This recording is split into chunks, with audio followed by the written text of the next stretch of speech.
Il y a quelques années, on m'a découvert une maladie grave, une forme de cancer. Pour les médecins, la seule possibilité de guérison, c'est la chimiothérapie. Et franchement, je sentais pas ça juste pour moi. J'ai décidé de prendre une autre route. Je me suis donnée à fond et aujourd'hui, je peux dire que ça a marché. Je me porte très bien.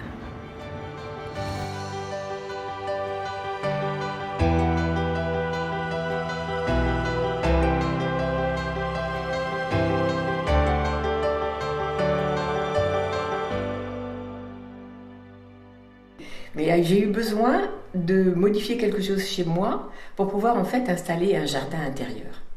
Donc je me suis procuré des étagères de professionnels de façon à pouvoir étaler sur l'ensemble de ces étagères des plateaux dont on voit quelques souvenirs ici qui me servent aujourd'hui de déco, mais qui à une certaine époque remplissaient tous les étages.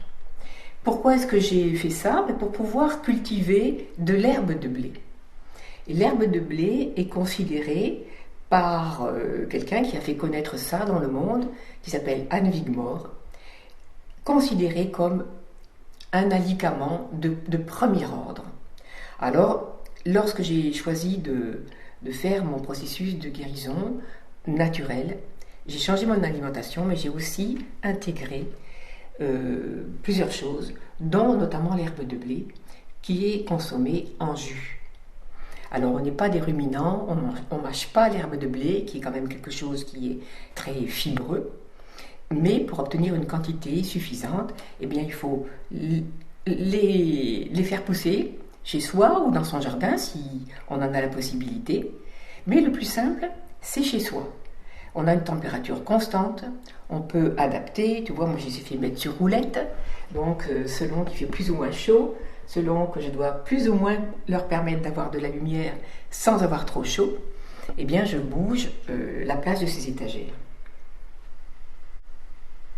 J'ai fait ces plantations pendant plus de 3 ans, pratiquement 4 ans, de façon à avoir des jeunes pousses d'herbes de blé en permanence. Donc sur 6-8 plateaux qui se succédaient, je pouvais avoir pendant plus d'une semaine de ma collecte d'herbes de blé quotidienne que je presse dans un extracteur de jus.